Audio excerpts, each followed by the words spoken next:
On this Sunday night, a plan for equity and inclusion. We need to continue to stand up to show what a truly positive, inclusive, strong society looks like. Canada unveils its first ever action plan for 2SLGBTQI+ communities. The campaign kicks off.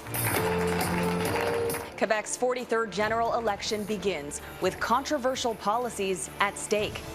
And the latest in the Trump FBI search saga. This is disgusting in my mind. No president should act this way. The move to appoint an independent attorney to review the records taken from his Mar-a-Lago home.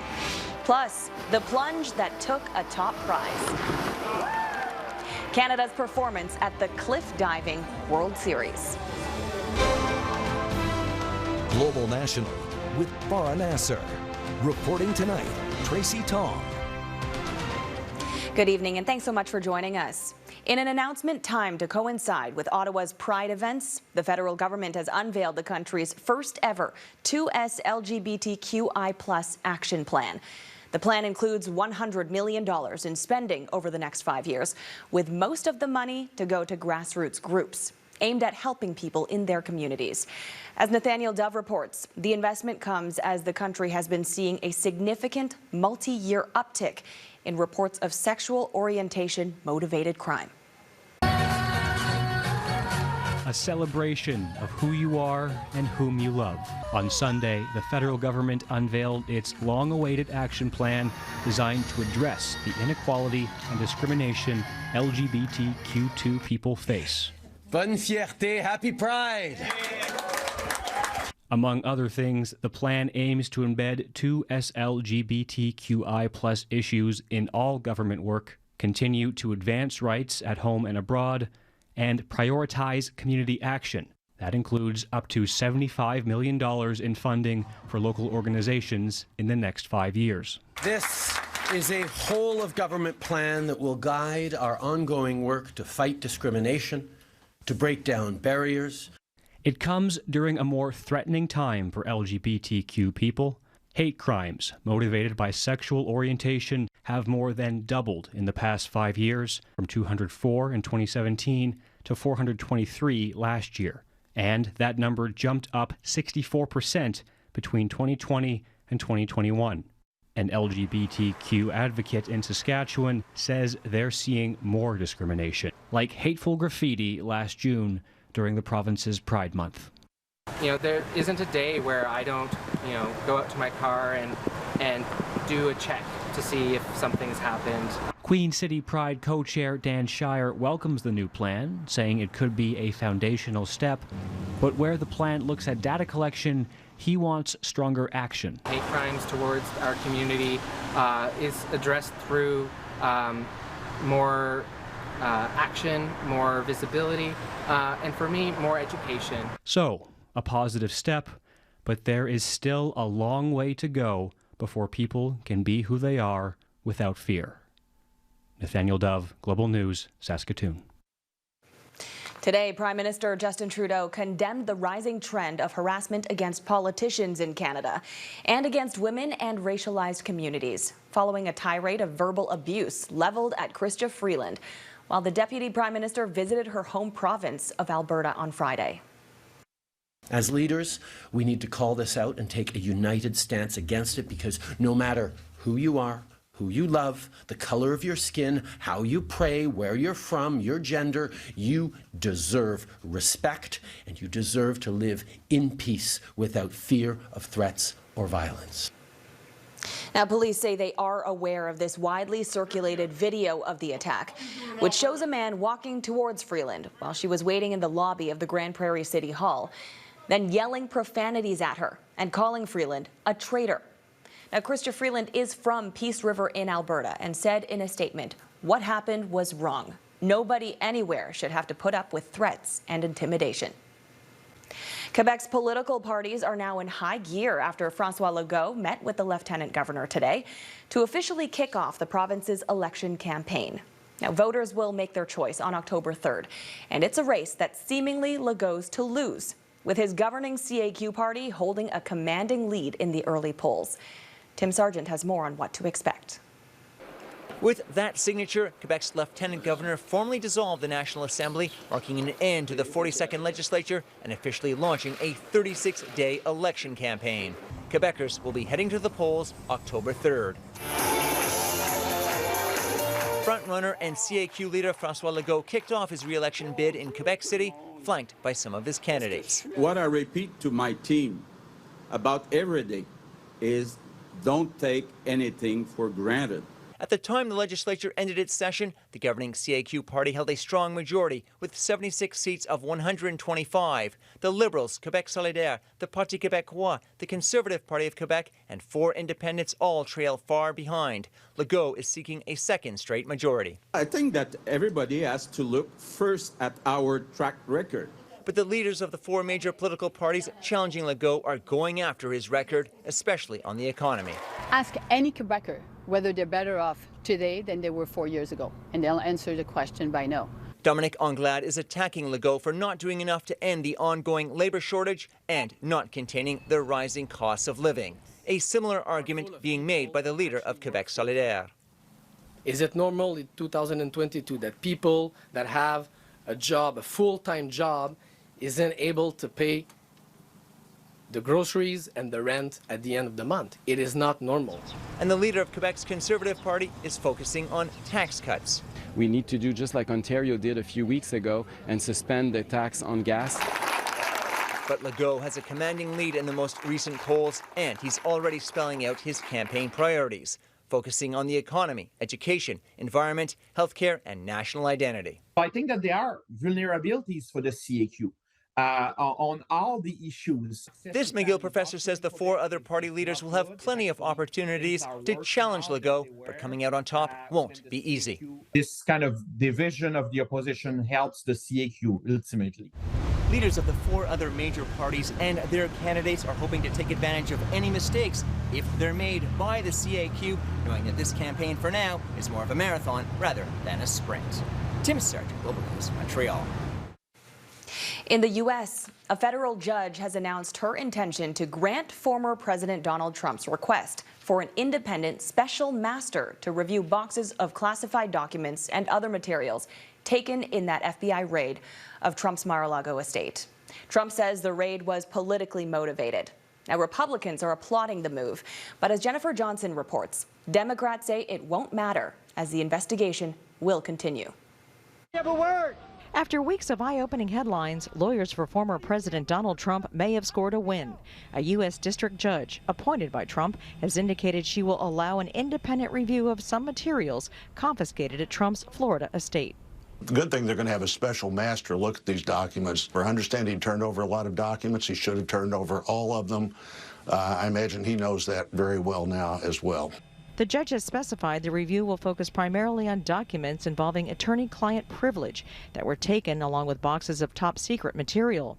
Those highly sensitive papers will not be part of the review. Most Republicans are still decrying the FBI's raid, but not all of them. The hypocrisy of folks in my party that spent years chanting "lock her up" about Hillary Clinton because of some deleted emails or quote-unquote wiping a server are now out there defending a man who very clearly did not take the national security of the United States to heart. The Department of Justice and the U.S. Director of National Intelligence are now working together to review the top-secret materials to determine if they resulted in any security breaches that could harm America or its intelligence workers.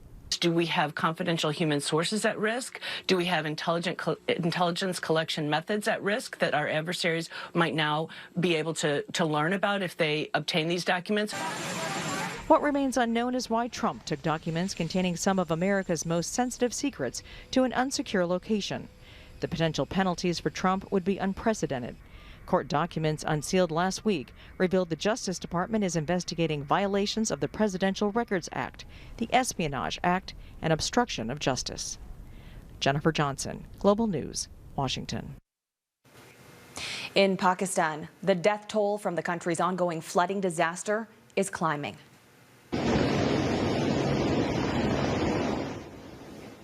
More than 1,000 people are now known to have died since the flooding began mid-June. Raging flash floods triggered by torrential rain have swept away houses, restaurants, and bridges. half of the country is underwater. Millions of people are displaced. Schools and government buildings are being converted into shelter camps that house locals being airlifted to safety.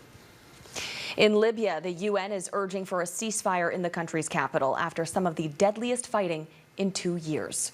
More than 30 people are dead after gunfights and artillery struck neighborhoods and hospitals across the city on Saturday. It all stems from fighting between the recognized government's military and militia forces of a rival group vying for control of the country.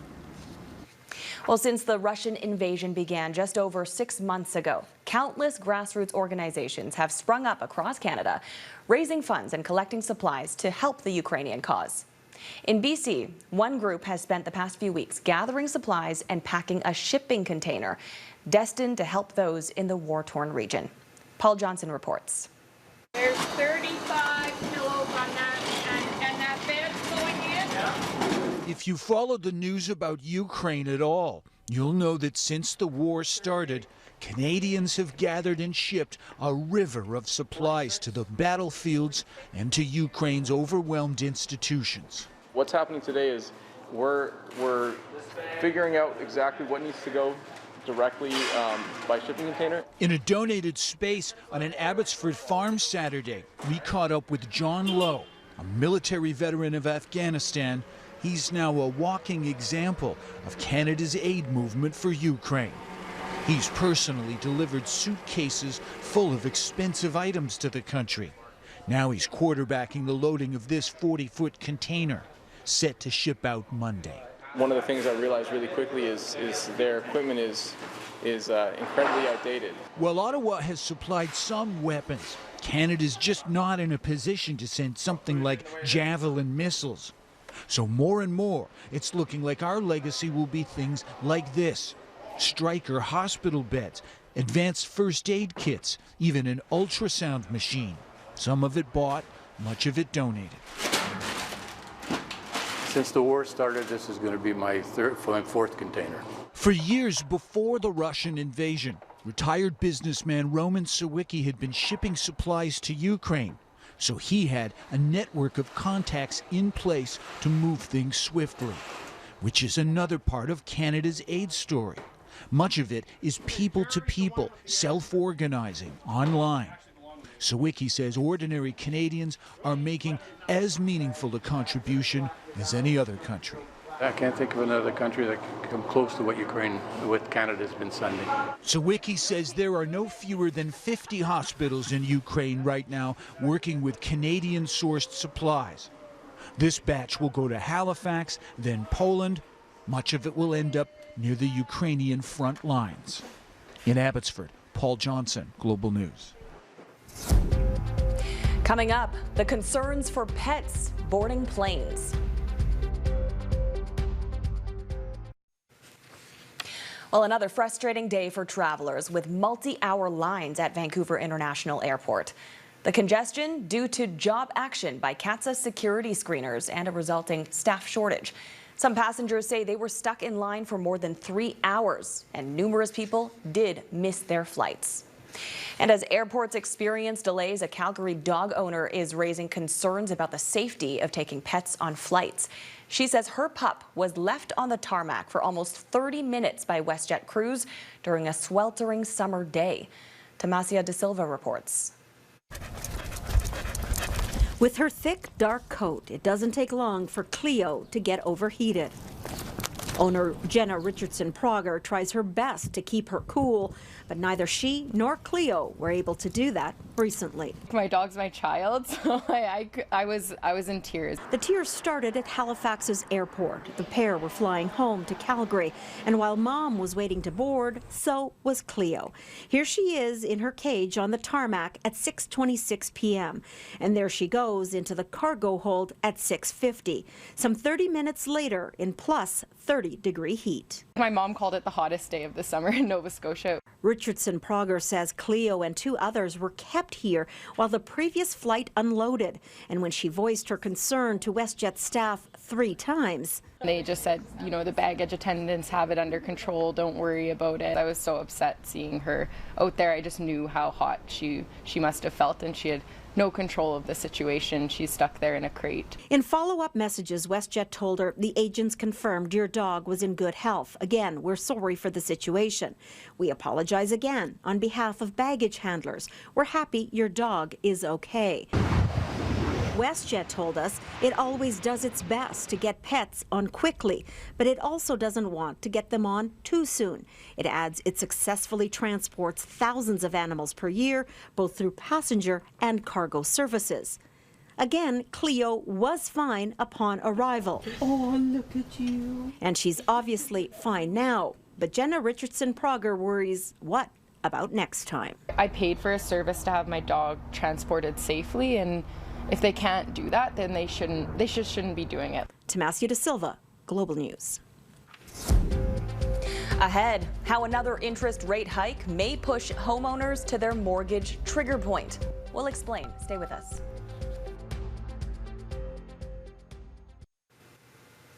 On September 7th, the Bank of Canada will announce whether another interest rate hike will be coming. And for many Canadians, that decision will have a major impact on their family finances. As Kamal Karamali reports, for many homeowners, rising interest rates could push them closer to their mortgage trigger point. As the Bank of Canada continues to hike interest rates, it'll now likely mean higher monthly payments for variable rate mortgage holders by year's end. Certainly it's unique. It's very unique. RBC estimates roughly 80,000 variable mortgages will hit what's called a trigger rate after, quote, the next couple of rate hikes by the Bank of Canada. Of those variable mortgages, they say it'll mean an average increase of $200 per month. The trigger rate is when you're not making the minimum required principal payment towards your mortgage. So it's a protection strategy that the Canadian banks have in place. The best way to calculate your trigger rate is by multiplying your monthly payment by the number of payments per year and then dividing it by the outstanding mortgage balance. For example, if your mortgage balance is $500,000 and you pay $2,200 per month, multiply it by 12 months, and then divide that by the amount owed. In this case, it's $500,000. Your trigger rate would be 5.28%. If the Bank of Canada's interest rate goes above that, your lender can now adjust your payment amount, even though it's normally fixed. So this trigger rate ensures that the amortization doesn't go beyond the original amortization within the criteria in which they got the mortgage. At that point, advisors will offer one of three options. One, increase your monthly payments. Two, switch to a fixed rate mortgage. Or three, pay a lump sum. There's certainly going to be some level of pain in the marketplace.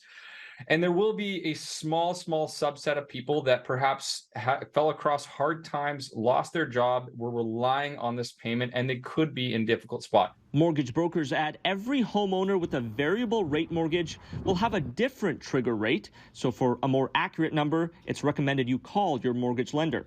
Kamal Karamali, Global News. Next, going back in time through a camera lens. How a BC man sees the world through an antique technique.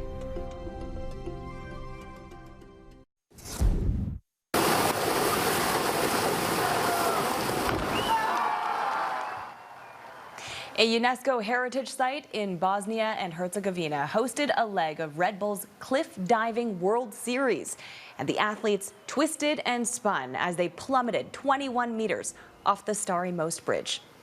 23-year-old Canadian Molly Carlson took second place in the women's division at the event and stands at second overall for the season so far. All right, on to a calmer hobby now. These days, technology allows us to quickly snap photos or videos with our phones. It's also just as easy to share them. But that's not the case for one BC photographer who's traveling around in an RV that doubles as his darkroom. That's because he's using an antique technique that requires a lot of things and a lot more patience. Jay Durant explains why. There is a lot of work to do before framing a first shot. A little bit hard. Some heavy lifting for Bill Howe and his wife Crystal. We're almost there. They're setting up this massive camera Bill spent 2 years creating. All for a very specific type of photography invented in the 1850s. The white plate clothing looks so cool. So much for point and shoot. Bill's passion for capturing the perfect picture is a little more involved. And I work here. The tour bus operator has turned one of his old rigs into a traveling darkroom. Everything I need in here. For the past year, they've been riding around Western Canada capturing some amazing landscapes. Crystal's become an expert on spotting ideal conditions. When he in the dark room, I will be using walkie-talkie, tell him how the weather is and how about the cloud is beautiful or not. The couple met in high school, right around the same time Bill got into photography, but no other technique has captured his imagination quite like this. When you look, it's the sublime. Despite all the hard work and some developing mishaps, it's all worth it when everything comes together. Even the door is closed, he will yell at me, "Crystal, come to see, come to see." It's so amazing. Bill's been too busy building cameras and converting tour buses to think about selling any of his work just yet. One day that will happen. Right now, they're still looking for perfect shots and fine-tuning a technique that's over 170 years old. This all you see is the picture. Every day we will face problem. Every day we solve problem. But I can say every day we are growing. For me, it's more beautiful than the landscape. Jay Durant, Global News. Wow, that is fascinating. And that is Global National for this Sunday night. I'm Tracy Tong. Tonight's Your Canada is the town of Île-aux-Morts, Newfoundland and Labrador. We love seeing your Canada, so please keep emailing your photos to viewers@globalnational.com. Thanks for watching. Farah Nasser will be at the anchor desk tomorrow. Have a great night.